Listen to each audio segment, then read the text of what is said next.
Welcome to Mission Spooky Stanley Cup Special. Today we're going to be talking about the Stanley Cup, I guess. Which Stanley Cup? The one you drink out of or the one you win? I was literally going to ask, do you know what the Stanley Cup is? I know that there's only one, and they pass it from team to team. I've seen them at Target. Is that also... Wait, is this the... Yeah, we're actually doing an episode about traditions and superstitions around the new Stanley Cup that like all the moms have. Like you can buy it at Target for like $50. It's a cult. Dude. 100%. Anyone who would pay $150 for a Stanley Cup, it's a cult. But wait, the thing for the hockey is also called Stanley Cup, right? Yes. Okay, because I'm having like a legit seizure trying to like, did I this up? No, I'm just being an asshole. The Stanley Cup from hockey has been around a little bit longer. Yeah, okay, a little bit. Just a little bit. At least 6 months. The brand Stanley, I mean, we could talk about how yippity people take shit. I almost want to call it like the gentrification of like blue collar things into luxury items. Real quick, define the word yippity. People who have never swung a fucking hammer and don't know how to use a drill or a saw or any, like, you've never worked an actual blue collar job. Whatever it is. So you meant to use the word yup. Whatever. Close. Look, I'm very passionate about this. He mixed yuppie and uppity. Yeah. Sure, yeah. I'm cool with that. Yeah. I love a good portmanteau. I'm good with that. I love that the containers that I used to use because I would run out of water at work are now being bought up by moms who just drive to and fro from soccer practice and put weird flavor packets in it and pretend that they made special water that's not just juice. Essentially making a big girl Kool-Aid. It's strawberry water. Bitch, it's juice. Construction workers and nursing staff also have the same complaint. Although we've moved on from the Stanley at my house because my 8-year-old wanted one because everyone at school had one. And I was like, I don't understand this because when I was in school, it was just about what sneakers you wore. But now it's about what drink cup you have. Are you kidding me? You mean to tell me it didn't matter when you were in school what cool-ass lunchbox you had? To be fair, when she was in school, they had just invented shoes. I was going to say lunch. It was right after the Great Depression. Lunch had just been invented. What did you have? Strawberry shortcake lunchbox? Me? I'm guessing. I don't know what the lunchboxes were at your time. Rainbow Bright? No, that was after my time, man. Here, you want to feel really old? I ask because strawberry shortcake was what my mother had on her lunchbox. Oh, so anyway, we should start this actual episode. Well, just because I got asked and my ADHD requires me to answer, it would have been like Land of the Lost lunchbox was one of them, and I believe I had an original Star Trek lunchbox, which I wish I still had. The Land of the Lost had a dinosaur that they just went outside and took a picture of. Sure. Yeah. Okay. God damn it. I hate you so much. Why did I ask you to come on the show? I don't remember. I don't know. I gave you an out. I know. You weren't even supposed to be here today. But I said no. JC's like, I don't know anything about hockey. And I said, you don't need to. And Kayla says, I don't need to know anything about hockey. I don't know anything. Well, it's going to be funny because this is dumb shit. Okay? Here's what you need to know. Sports ball players are superstitious. And fans are weird. I went to one hockey game my entire life. It was the Penguins. I'm sorry. And I remember eating a chocolate ice cream and watching the ref get punched in the mouth. Yeah. He was like breaking stuff up and it was a big old pile. Bet it was Carrie Fraser. I'm going to talk about him today. Welcome to a sports-related bonus episode because Cord and I are hockey fans. Sports! Hockey is a weird sport for weird people. It is what it is. Slap the rubber disc. Yeah, there just isn't anything like it. And the weird stuff that happens during the game may seem very strange to some folks. We've got listeners all over the world. Some of you may play hockey yourselves or attend regularly. I'm looking at you, Sweden. Maybe you're just interested to know if the National Hockey League is as crazy as the Premier League, the ICC, or the Premiership Rugby. Go Sharks. While our respective teams have not made the playoffs, that would be the Philadelphia Flyers for me and the Seattle Kraken for Cord. Well, my secondary team's Dallas, and they're in, so So okay, good show. Good I'm show. also a Stars fan. My so. secondary team is the North Carolina Hurricanes since I lived there for 20 years, and they are in. Does Philly have a team? I just said the Philadelphia Flyers did not make it in, and I swear to God, I think you asked me that again, so I had to say it again because we missed it by this much. Nice. So that's my favorite team, the Philly one. I'm gonna go Flyers. with the Steamtown Slappers. Yes. Is that a real team? It should be. I'd love to be a part of the Steamtown Slappers. Their emblem's just a big red hand. It's kind of like the Orakai in Lord of the Rings. Yes. Steamtown is an actual national park for trains. I knew Steamtown existed, and that's why I grew up around Scranton, so Great. that's the Electric City, not the Steam City. Yeah. Haven't you ever watched The Office? have you never been to the Steamtown Mall to meet Thomas the Train? I actually have been to Steamtown Mall because there's a goddamn aquarium in there, and it's okay. Okay, so this year I thought it would be fun to celebrate the start of the playoff season by talking traditions and a few over-the-top superstitions, because to me that falls under spooky. I don't know if I'd agree, but here we are. But here we are. You're agreeing because you're being forced to do this. It's in your contract. Wait, you guys signed? Wait, I've never signed a goddamn contract. I just showed up one day and stayed. I don't like. Unless you remember. Uh-oh. I was summoned here. Yeah, you were summoned. That was different. I had to make a circle. I had to put some mushrooms in the middle of it. It was a whole thing. We had to do some ritualistic chanting and. So first up, we're going to do some traditions. And those things would be the things that are thrown on the ice. Puck. Any American and Canadian hockey fan knows the NHL rules. Section 963.4 of the regulation book states, in the event that objects are thrown on the ice that interfere with the progress of the game, the referee shall blow the whistle and stop the play, and the puck shall be faced off at a face-off spot in the zone nearest to the spot where play is stopped. And everyone just knows that rule? Yes. When objects are thrown on the ice during a stoppage in play, including after the scoring of a goal, the referee shall have announced over the public address system that any further occurrences will result in a bench minor penalty being assessed to the home team. Now, the reason I went through the whole thing is because we're going to talk about it later. The away team fans, do they throw stuff on the ice? Oh, we'll get to that. Yeah, I'm sure you will get into that. I have 6 pages. That bench minor is 2 minutes and must be served by a player who was on the ice at the time of the infraction. If the referee cannot determine who caused the penalty, or in this case, no players actually committed the penalty because it's stuff being thrown on the ice by the fans, then the coach, through the captain, will designate who goes in the box. So fans throwing shit on the ice is not in the best interest of the home team, because you don't want one of your best players in the penalty box because you had to go and throw, well, what did you throw? Cord, I'm going to give you a test because you're a newer hockey fan. Yes. But I'm going to say that most NHL fans who, if they're listening to this, if I ask you, what are the objects most thrown on the ice during a hockey game? What do you think those top 2 things are? In general? Yes. Objects in hockey that have been thrown on the ice the most over the NHL, since its inception. Thrown by fans. Yes. Educated guess. Honest to goodness, educated guess. I'm going to say. I'm thinking hot dogs. I'm going with food. I like JC's answer.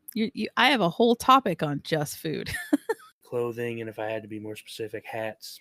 But All right, I'm going to take a guess, and it's only because I only know what people have thrown on stage at concerts I've been to. Bras and or panties? that would Sorry, be... I only go to Rob Zombie.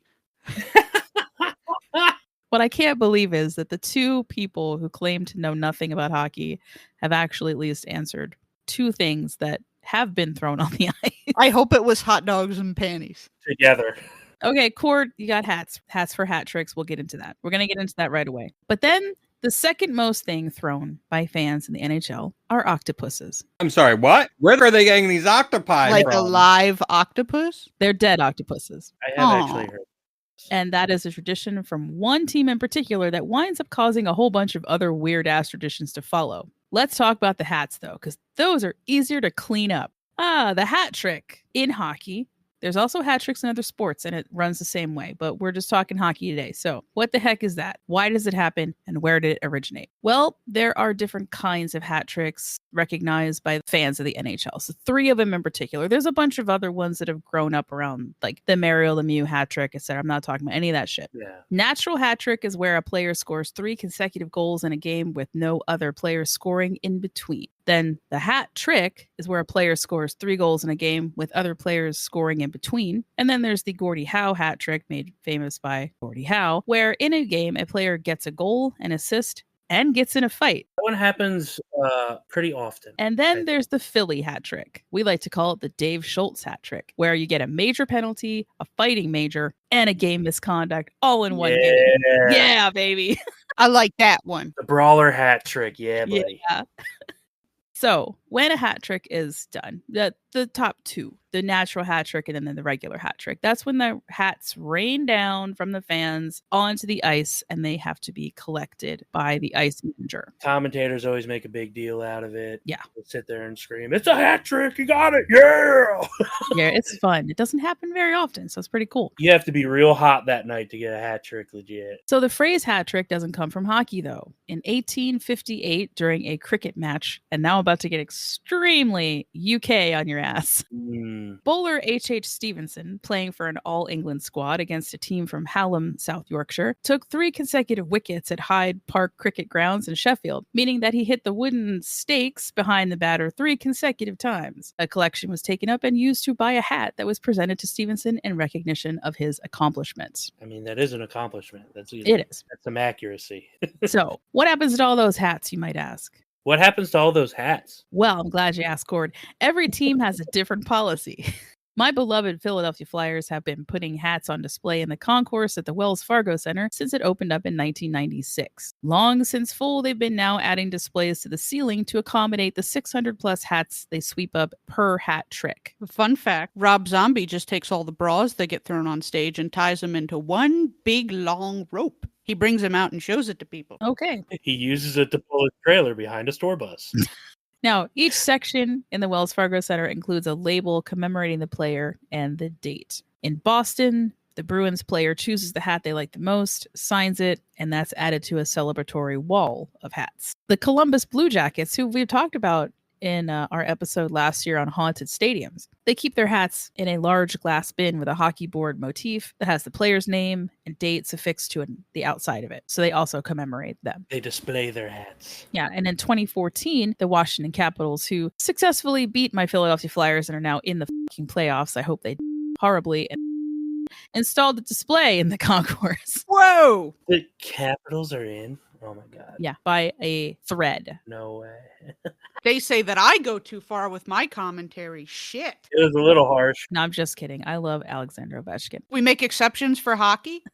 Let me start again. In 2014, the Washington Capitals installed a display in the concourse of the Capital One Arena, which is essentially a, quote, de facto shrine to Alexander Ovechkin, who's notched 9 of the team's 19 hat tricks since 2008. Makes sense. He's good. Yeah. This is where things get a little interesting for me, though, because I didn't think about this until this comment. So the Calgary Flames, though, they throw all the hats away. And Peter Hanlon, the Flames vice president of communications, said this. You mean they don't burn them? No.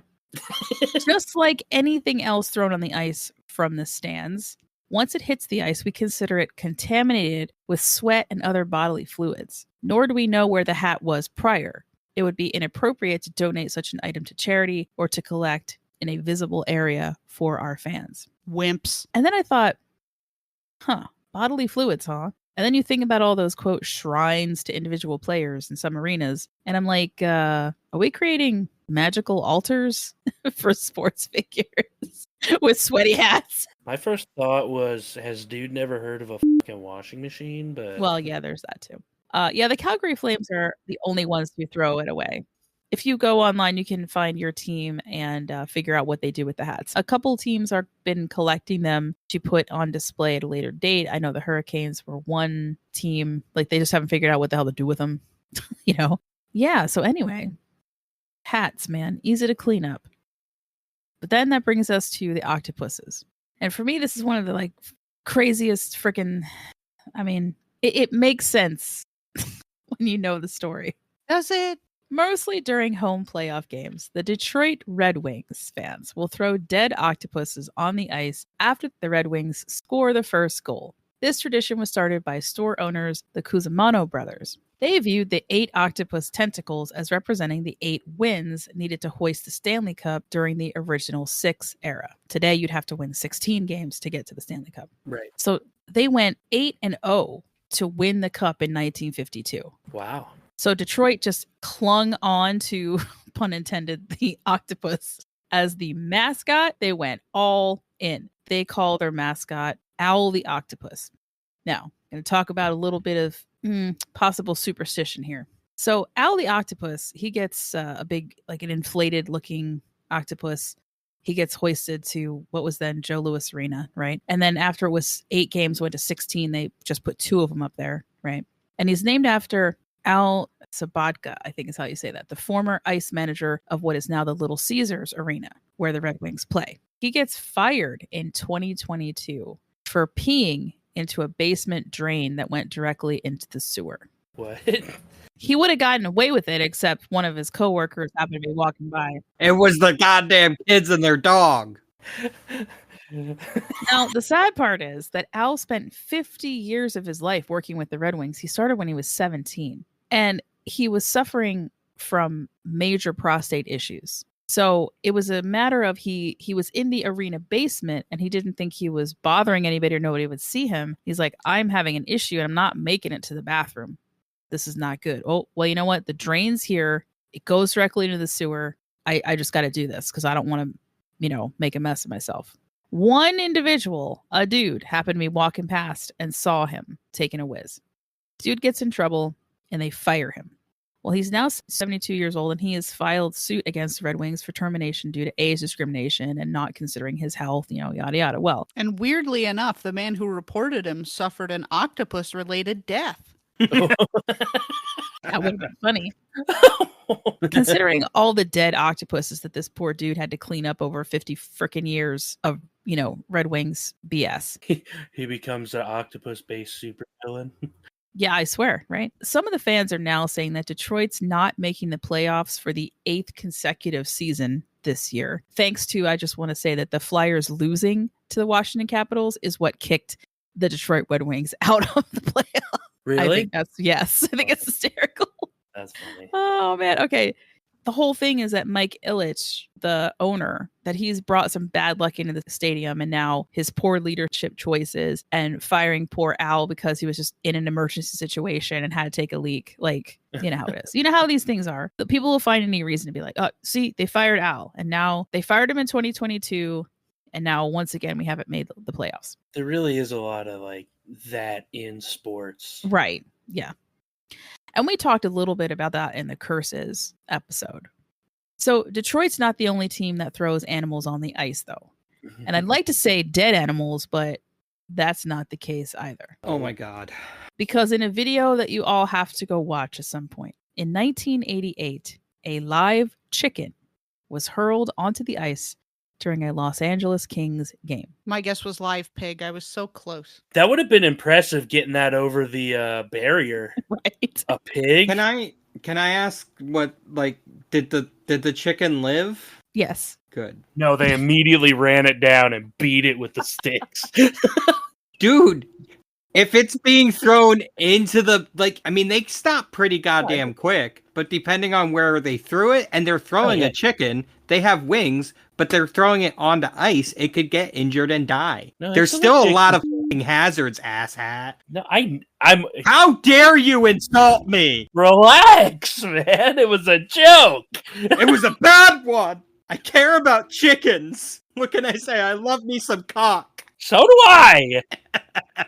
They make all those Air Bud movies, but seriously, they never thought to make The Cluck with the Puck. Yeah. Based on a true story. Somebody get me a pen. I'm writing this right now. I don't know how to read or write, but I'm writing this. Trademark it. It's Damn it. Ours. Get out of here. It was said first here. I'm going to make it next to Hell-O-Copter. Yes. Instead of Mighty Ducks, it's Mighty Clucks, and then here we go. I was really clucked off. Okay, so the hockey game continued for more than a minute, really, while the stunned chicken just looked on at all these people racing around it. The man responsible was later arrested. Good. And he should still be in jail. Well, it was 1988, so I'm not really sure. I don't change my stance. Police Lieutenant Robert Westlake said of the incident, quote, "The chicken was the victim of foul play." I like that guy. But just a few months later, the Kings acquired what most will say is the greatest hockey player of all time, Wayne Gretzky, in an attempt to revitalize their franchise. So perhaps the chicken influenced the greatest trade in NHL history, but Gretzky's presence did not secure them a cup during his tenure. Because one man does not make a team. Well, if they got Air Bud, that might have been different. Would a basketball playing dog do well in hockey? Have they never made a hockey Air Bud? They have to have made a hockey Air Bud. That was called the Mighty Ducks. They did baseball. They did football. I'm looking it up. If there's an Air Bud hockey movie, I'm watching it tonight. It is. Really? It's not with the dog, but it's in the same universe. It's called Most Valuable Primate. It's a monkey or a chimp. That's adorable. I want Air Bud. I want a dog with ice skates on. If I want to watch monkeys playing hockey, I'll just watch the New Jersey Devils. There was actually going to be an Air Bud hockey movie, and it was canceled in 2024. Because I'd watch it right now. Probably because dogs don't do well on ice. What are you talking about? Oh, they do so well playing baseball. Yeah, you can have a dog stand in a field. It's hard for a dog to stand and perform on ice. The dog was batting in that movie, hitting 90-mile-an-hour balls, man. Yeah, but the dog can physically stand, and then you can CGI whatever you need to CGI. You could make the dog stand and then CGI the ice moving around him. The ice doesn't move. He moves around. He moves on top of the ice. We have the technology. Yeah, but it's going to be significantly more expensive because it's... Yeah, but it's going to make all the money back. No, it's not. I refuse to believe that one Air Bud movie has been profitable. Oh my god. I'm ready to argue about stupid shit tonight, guys. Clearly. I asked for this. You literally said he needs to be here. Yep, I brought this on myself. You waited an extra hour for me to get I here. totally did. I hope you're happy. My stomach hurts, man. I'm glad we got through that. That's really important stuff. Yeah. Went off the rails in a way I did not imagine it would. Nope. During Game 3 of the 1995 Stanley Cup Finals between the Detroit Red Wings, gotta hate that name. Wait, Red Wings? The Detroit Red Wings. No, Detroit Red Wings. And the New Jersey Devils. Devils fans threw a lobster and a dead fish, because why not? That's normal. In 1998, the Nashville Predators were new to the league.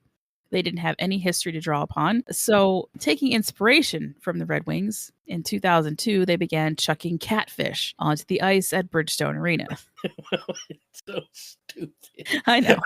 Oh, I know, it really is. Though not associated with Nashville in particular, catfish is popular in the South, so I guess that's what they were going for. How are they getting past security? I'm glad you asked that question, Kayla. Is there not an odor? You can harbor a lot of catfish stuff down your pants if you do it right. Because it's all seafood related. So here's the thing, right? If you're working security at a hockey game, are you gonna look in the eyes of the person you're trying to smuggle in a catfish to throw on ice and tell them no? Because they're ready. They're ready to throw fists. They're not scared of shit. Honestly, getting paid $15 an hour, which I assume is what security at events gets paid, I'm just gonna say I didn't see shit. It's not a gun. I don't give a f***. If I was security and I smelled that somebody in the crowd smelled like fish, I'd probably just assume that person stank. I could full on see them with a catfish. See the catfish in hand and still not. You're also probably not the person I would put in charge of security, Jason. There you go. Yeah. Is it because I just admitted to letting people through with contraband? Yes. Yes, very blatantly said I would just let them in with dead fish. I mean, I still don't know the story of how the live chicken got out there, but at least I now understand how these lobsters and dead fish and something else I'll mention actually get into the hands of the people in the stadium and, get thrown. So here we go. Fans had to go to great lengths to get fish into the stadium. You have to wrap them up. Most of the time, they were strapped to the inner thigh. And when I say strap, they would take athletic tape and tape. So the fish is completely wrapped really tight, right, with plastic. Put in like a Ziploc. First of all, I will tell you that these catfish, there's no Ziploc bag big enough for these damn catfish. And the other thing I'm about to tell you about, because it gets even more ridiculous. Okay. It does. So 2002, we just have really, really big catfish. So they're getting through security by wearing baggy pants and having the fish strapped to their inner thigh. Okay. So they're walking regular. They look normal and everything's fine. During game 4 of the 2007 Stanley Cup Western Conference semifinals, again between the Detroit Red Wings and this time the San Jose Sharks. A Sharks fan threw a 3-foot leopard shark with an octopus sewn into its mouth onto the ice at the HP Pavilion in San Jose after the Sharks scored their first goal with 2 minutes left in the first period. Now, the man who did this was interviewed by locals and put under protection, right? So he was blanked out, voice change kind of thing, because he was afraid that the Sharks would pull his season tickets if they found out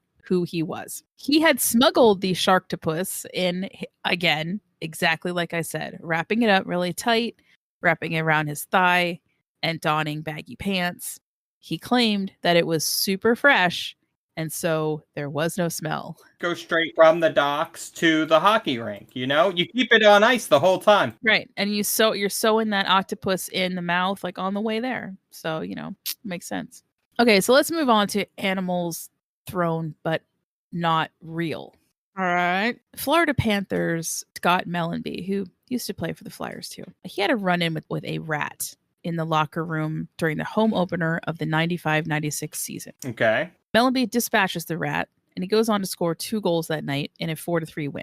His teammate, John Van Beesbrook, calls it a rat trick during a post-game interview. Instead of hat trick, that's right. A play on words. At the next Panther game, after a Florida goal, a fan tosses a plastic rat onto the ice, and the rest is history. Thousands of plastic rats hit the home ice before the end of the season. The rat trick brought good luck as the Panthers made it to the Stanley Cup final that year, ultimately, though, losing to the Colorado Avalanche. This tradition has since been banned because it was delaying the game too much. Remember that rule that I read at the beginning? Yep. That rule is what was put in place because of the rat trick. It was done during the off season. With goalies having to take cover inside their nets to avoid getting hit by thousands of plastic rats, the NHL instituted the once and done policy, which still allows for hats and octopuses to be thrown once during a game without consequence, but you better not do it again or your home team gets the penalty. If somebody scores a hat trick, that rarely happens as it is. So sure, throw your hats on the ice, no penalty. We get it. It's tradition. It's cool. The beginning of a game with the Red Wings in the playoffs, so you throw your octopuses, fine, but don't do it again. Rarely has anyone scored 2 hat tricks in one game. The other issue was that they were dropping rats every single time they scored, which was out of hand. It was ridiculous. And if you go look at the videos, yes, the goalies are hiding in the freaking net. Next one, during game 1 of the 2010 Western Conference quarterfinals between the Detroit Red Wings and the Phoenix Coyotes. The Red Wings score first, and naturally an octopus lands, comes flying out of the stands, lands right on the ice. Shortly after, the Coyotes put themselves on the board with a Keith Yandel goal, and a rubber snake was thrown onto the ice. This led to a Twitter hashtag #ThrowTheSnake, which was quickly picked up by the Phoenix Coyotes, who issued a statement to fans saying, "Don't throw rubber or live snakes on the ice, please, or you will be ejected from the arena." I like how they had to make sure they said, or live snakes. And lastly, if you're a Krakens fan, Ayo, I know what's coming up now. then you know that when your team wins on home ice, the 3 stars of the game, which for those of you who don't know, there's 3 players who will be considered to have contributed the most during that particular game. They'll be stars 1, 2, and 3. They get to toss a stuffed animal salmon into the stands. And I think this is awesome. I love this tradition. It is called yeeting the fish. And what's even cooler is since the Kraken, like they're very, like, Seattle is very connected to the salmon industry, they changed the type of salmon per season.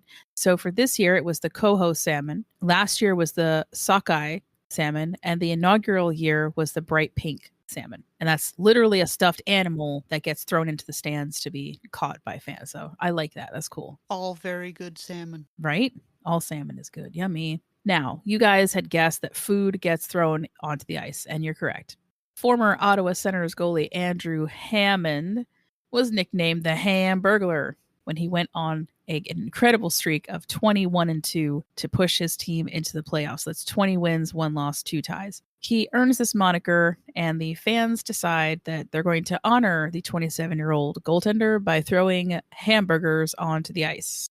Though he never took a bite of one, his teammate Curtis Lazar did, saying, "I was hungry." Come on, dude. And later he tweeted, "I could have used some ketchup."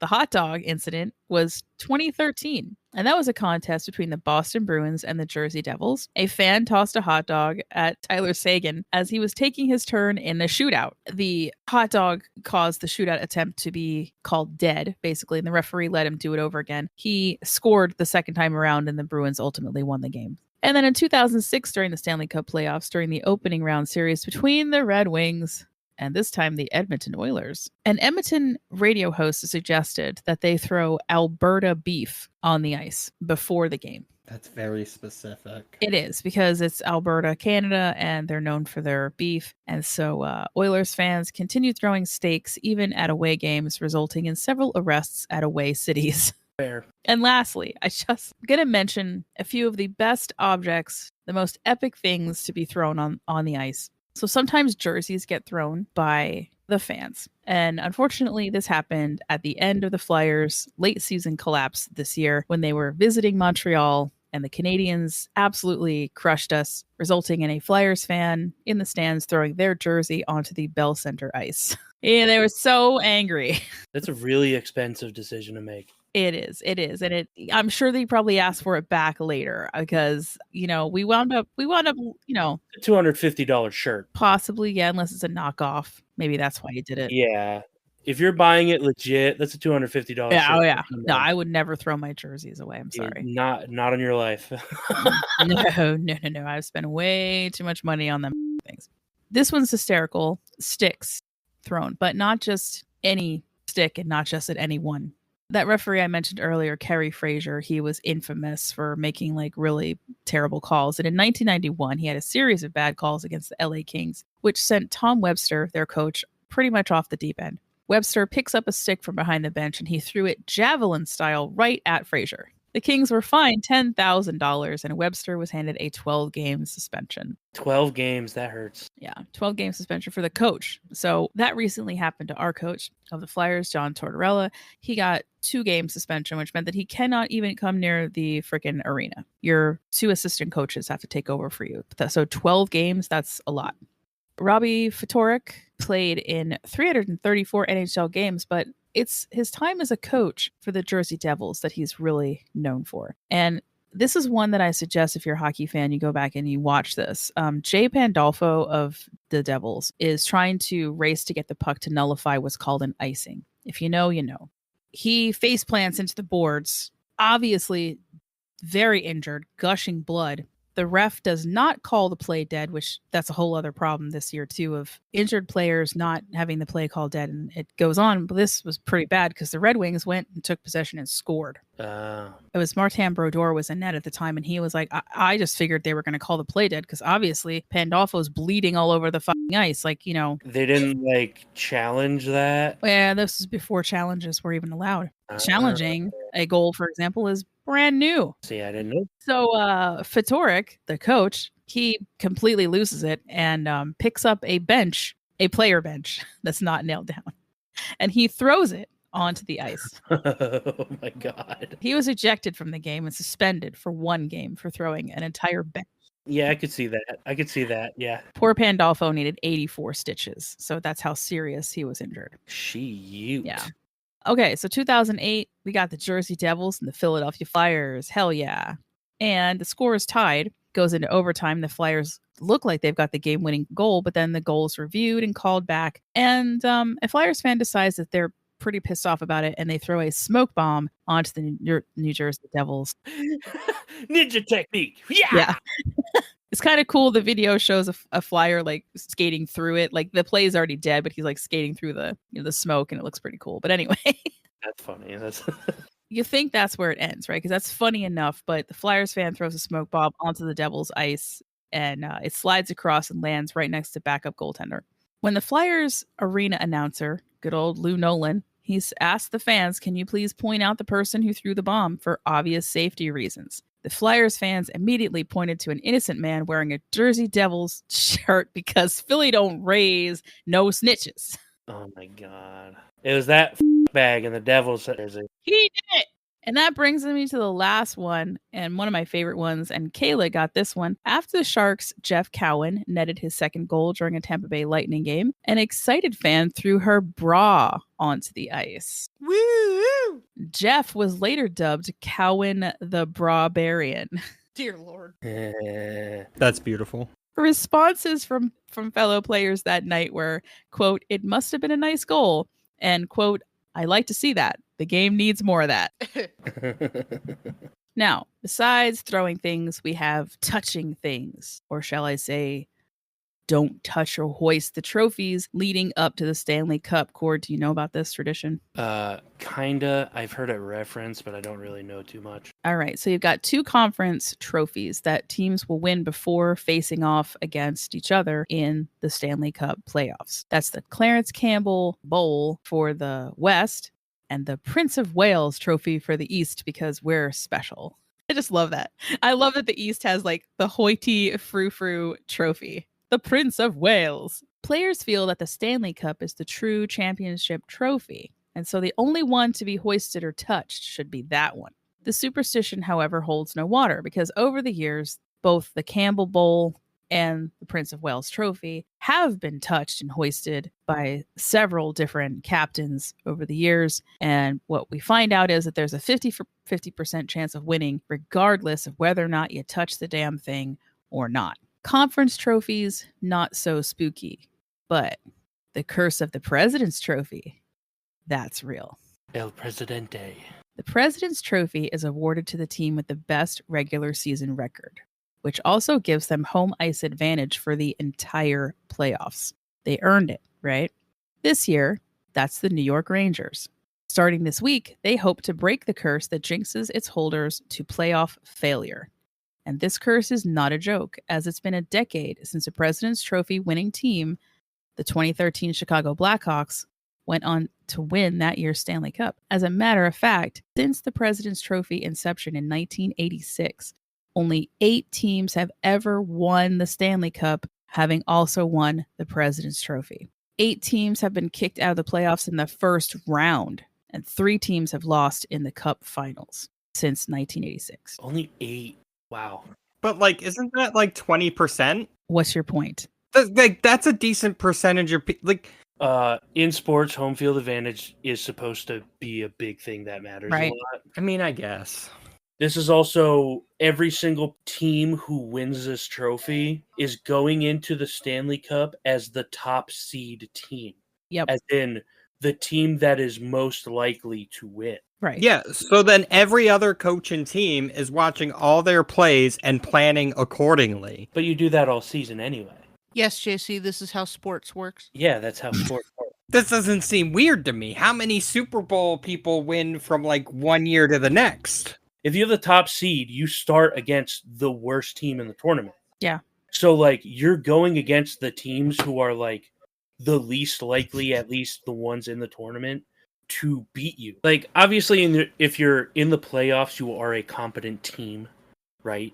But when you seed it that way, like, it means that as the number 1 seed, you have the highest chance of winning statistically, whereas the lowest seed would have the lowest statistical chance of winning because they're going against the best team. So I just gave you the fact that the other trophy means nothing, touching it or not touching it. Sidney Crosby is a perfect example of this. Sidney touched the Prince of Wales Trophy, didn't touch it the first year the Penguins went to the Cup and they lost. He said, "Fuck it, I'm hoisting it the next year because we deserve it. It's a conference title. We won it." He hoists it the next year. They freaking win. And it's not just him. That's just a really good example of how it's, and 50-50 if you're going to win the Stanley Cup at all. Like, that's just kind of how you look at it, because you're looking at the two best teams from each conference. But the fact that only 8 teams have ever won and also won the President's Trophy is kind of funny. And it's been 10 years since anyone won this particular trophy and also won the Stanley Cup. So everybody is looking at the New York Rangers to sort of end this curse, if you will, you know? It's not like statistically astounding. It's just like those numbers should be way different. Yeah. It kind of reminds me of like when you watch a horse win the Kentucky Derby and then you're kind of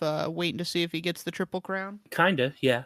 A little bit. This is the only sport I know. That's as far as I can go. If the horse wins one, you're gonna expect him to at least do well in the other two. Yeah, do well. But that's why that's why that doesn't happen that often, because the problem with the Triple Crown is that you've got other horses coming in. They might not have raced against them in the Kentucky Derby, that they would race against them in the Preakness or the other one. Belmont. Thank you. So to me, like, when you get a Triple Crown winner, that's like super fucking awesome, because it just, the odds are not in your favor to ever have that happen. And just the last thing that I want to talk about is that we say superstitions in general, and that there is this like relative idea that all players of sports are superstitious in some way, right? Yeah. Hockey goalies, though, are out there. There's a couple of them that have what we consider to be excessive rituals. And one of them that we know for sure, because here's the other thing. Hockey goalies are superstitious about superstitions, and they don't always come forward and tell anybody what their superstition is, like what they do before a game, unless they're like retired. Yeah. In this case, we got Ron Tugnut. Love that last name. That's a good name. That's what I call JC. You doing okay over there, Tugnut? Sometimes it's just something as specific as like playing music, you know, no big deal. Have a playlist in mind. But then not Ron, though. Ron's like, he's got to do all of these things in this order. A figure 8 has to be traced inside the crease. He makes abrupt turn into a crouch, stops 20 feet from the crease, leaps out of a squat, taps all of his pads, hops on one foot, then the other, and tilts his head, and then raises his stick and rubs the taped blade. When you start watching hockey, it's really easy to notice that goalies do this all the fucking time. They have the most elaborate, ridiculous things. I noticed it watching the one Phantoms game. The goalie would come out, he'd go to the one face-off corner, touch the blue line right at the end of where the wall meets it. Then he'd go over to the goal, and he'd do this little shuffle thing to scrape all the ice up in the blue circle. And then he'd like do the tap on each arm and then get down into position every single time he got over to the goal. I mean, realistically, I would imagine the one player who would have like this weird, almost religious ritual would be the one who is the most likely to get hit with a friggin' puck that will absolutely murder them. Oh, yeah. Yeah. Yeah, that makes sense. Yeah, no, logically that all checks out. Yeah. We as fans often talk about the hockey gods shining down upon us one night and maybe not so much the next. We also talk a lot about the goalposts. Are the goalposts your friend tonight, or are they not? Ugh. I know of 2 goaltenders who have engaged in full-blown conversations with their goalposts before a game. I believe one of those is Mike Vernon. I heard that. I couldn't back that up, but I'm pretty sure I heard that Mike Vernon had done that. And of course, the great Patrick Waugh. Patrick also would not skate over the blue lines. He had to step over them as if they were lava. I could see that. Totally. I understand that. I still don't step on cracks on the sidewalk if I can help it. So I get that. Eddie Belfour was known about being extremely possessive of his gear. Do not touch. He literally said at one point to someone, and I quote, "You touch my stuff, I'll kill you." Boundaries. It's good to have clear expectations, you know? I don't let people touch my dice. Well, I didn't for the longest time. Then I had kids. Now I have no dice. Right. He's right to not let people touch his stuff. Exactly. I feel that one. I like this one. Bill Ranford. This was during the game. because they don't always happen like before the game or even after. Sometimes it's just little shit during the game. He could not hand the puck directly to a referee until after he had flipped it into the air and caught it on the back of his glove. Yeah, I see guys do that all the time too. And that's the other thing too. You'll see a little bit of like, okay, for example, I'll give you two of our goaltenders from Philadelphia. So first of all, Pelle Lindbergh, my favorite goaltender of all time. He was the goalie when I was a kid. He unfortunately died in a car accident. Tragic, because he was going to be like the best goalie ever. He had an orange shirt that he would wear during every game. If it got torn, he had to sew it. The possibly unfortunate part is that since it was a lucky shirt, he also refused to wash it. Standard. Right? So he had to wear that underneath his actual uniform every night. But he was one of the best goalies we ever had until he died. So, you know. And then Ron Hextall, our other really super famous goalie, who was the first goaltender to score a goal in the opposing net, just FYI. He would bat both of his goalposts with his stick. Boom, boom, boom, right before a game. Many other goaltenders do this now as kind of like just a lucky thing to do. I love this dude. This guy was Gillies Grattan, or Gratoony the Loony, they used to call him. He genuinely believed that he had memories from a past life, and that he claimed that the reason he was a goalie in this life was to pay for all the sins of his previous lives. Oh my lord.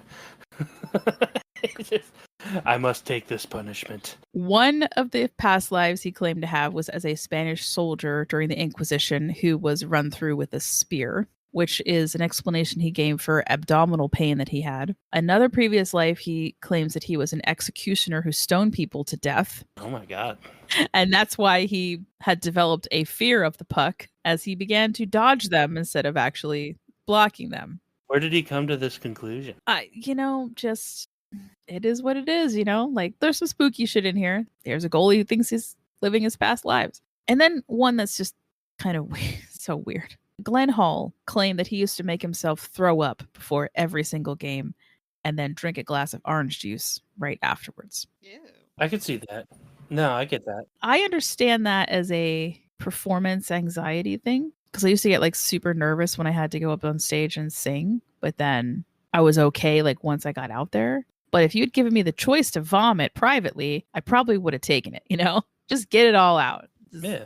Bleh, Not goalie related, but I know Sidney Crosby is a big one about having to have his sticks just taped the right way.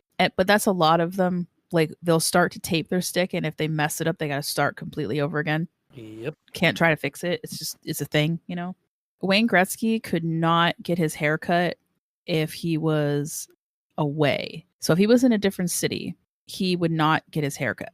And the reason for that is because apparently he got his hair cut one time when they were playing away and they lost. He had another superstition about not calling his mom on game nights because the 3 times that he did talk to his mother, he got injured. All 3 times. Fair. And after the 3rd time was like, I cannot talk to you on game nights anymore. That sounds like something that I would probably do. If I got hurt every time I call my mom, it's like, sorry, I'm not calling you. Right. Yeah. He was a big Diet Coke drinker, even during game. He was Diet Coke, water, and Gatorade. And then he'd throw back another Diet Coke. We're all like, these athletes are so pro. They eat so well. And Wayne's like, nope, that. I have a Diet Coke before I go play. Brendan Shanahan had to listen to Madonna Into the Groove before every game. I like that. Yeah, all right. I can get down with that. Joe Nieuwendyke's pre-meal game always had to be 2 pieces of toast topped with peanut butter and no jelly. And I get that, though, because I crave peanut butter at 2 o'clock in the morning consistently. That's a solid pre-game snack, though. Yeah. It's a solid one. You get some carbs, you get the peanut butter in there, Get a little bit of sugars. Yep. Mine would be a loaded baked potato. Mm. Not building yourself up for speed during the game. If it is one thing I am not, it is speedy. This one was a little crazy. Ray Bourque, who's a legendary NHL player, he had to change his laces before every game and between periods. So, man, I'd hate to be the person that had to take care of his skate. And 6. Felix Potvin, he was a goalie. He had to make a cross out of tape and put it in his locker before every game. Okay, I understand that one. Yeah, that's okay. Yeah. Yeah, that's fine. I'll end on this one because this one's fun. Stephen LeBeau had to chew 25 sticks of gum before the start of a game Yeah. and then throw it out exactly 2 minutes before face off. Wait, how many sticks of gum? 20 to 25. And they were all in his mouth at one time? Yes. He's got that big league chew going on, dude. Now, someone did the math for us because they figured out LeBeau had played 373 games, Oh, which meant that he probably chewed about 7,460 sticks of gum by the end of his career. That's a good movie. Chewing gum. All right. Well, wish I could say let's go Flyers, but Let's go Flyers. yeah, let's go next year, Flyers. We'll be fine next year. Let's go Slappers. Let's go Slappers. I want to make t-shirts now. The Steamtown Slappers. Steamtown Slappers. So somebody can ask me about it and I'll be like, what, you don't know who the Steamtown Slappers are? What's wrong with you? Well, thanks for listening to our special bonus episode dedicated to the Stanley Cup playoffs. Just remember, stay spooky and don't die. But if you do, contact us. Start leaving a bunch of just dead sea creatures all over the house. Spell out messages with them.